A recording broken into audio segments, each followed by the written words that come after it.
guys, it's IDW, and today I'm sort of going to be showing off a concept that I thought up of that I really want to see other people use for themselves. So yeah, the design that I'm using right now is not absolutely perfect. There's many things that could be perfected about it, but I've managed to use pipelining to get 8 cores onto a single ALU and register setup. And that is basically this hunk of redstone, and everything else is just additional circuitry to sort of show this thing off. Just this middle hunk of redstone has 8 cores, including all the registers, which are accumulators, but we're going to get to that later. So first of all, just a little test. I've sent in the inputs already that I'm going to be testing this with. I'm going to be in the first core adding 11 plus 1, and in the second core I'm going to be adding 5 plus 3. And my second inputs are over here.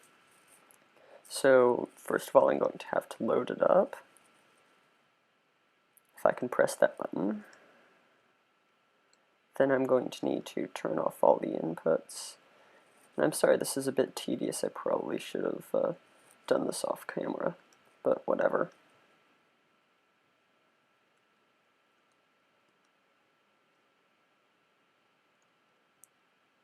And we're almost done. Don't worry. Just one last lever. And now everything appears to be in order. So now we can flip the lever and we can go over to our output area and see what's happened with a bit of lag, because this thing is really laggy when it first starts up.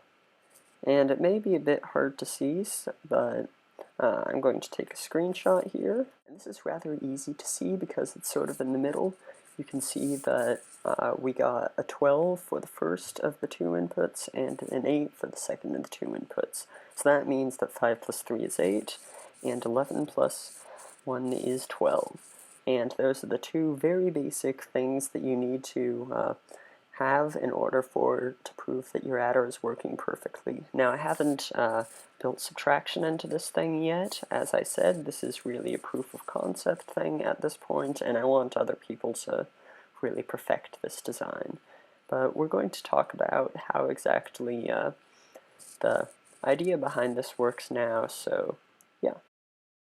So the idea behind this is based off of, basically, to be honest, the world's worst memory design ever.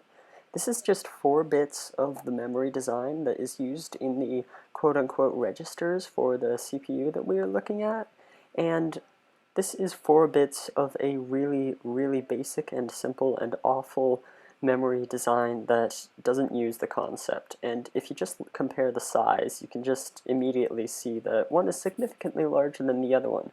And the reason for that is that this type of memory requires you to basically decode it, because it's super compact, but it's sort of encoded in a special manner that makes it so that it's really hard for it to be read out and written to at the same time, which is why it's usually not very useful.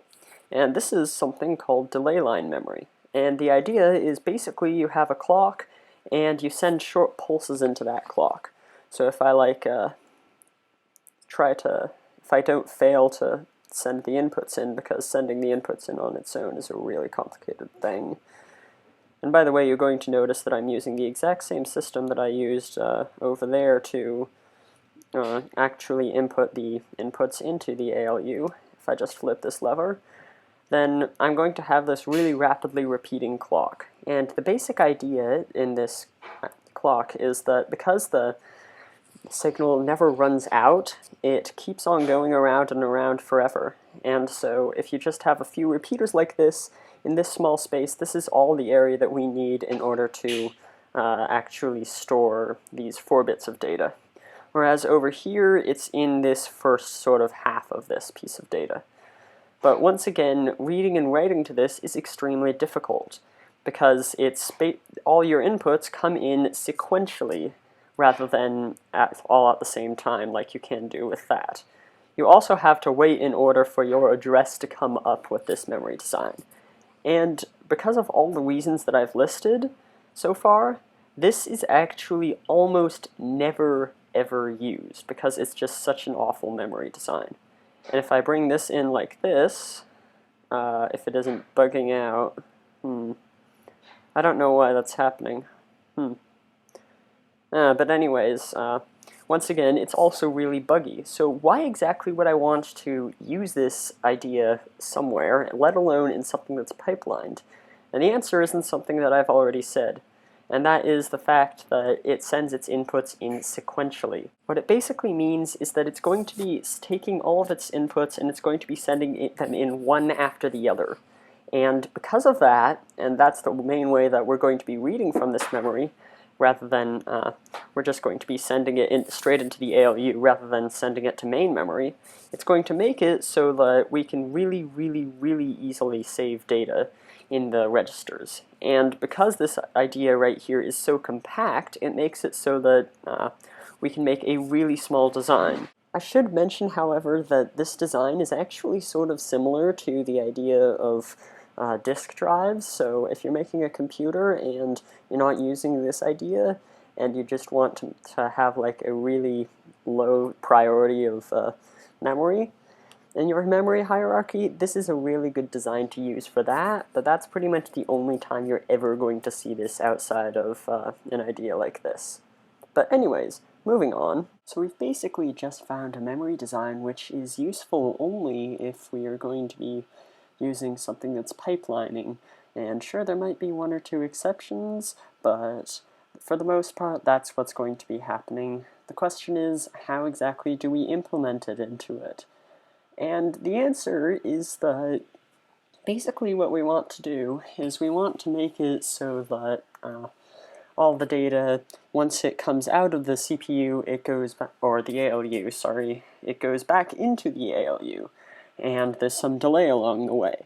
And the total delay across the ALU and that is equal to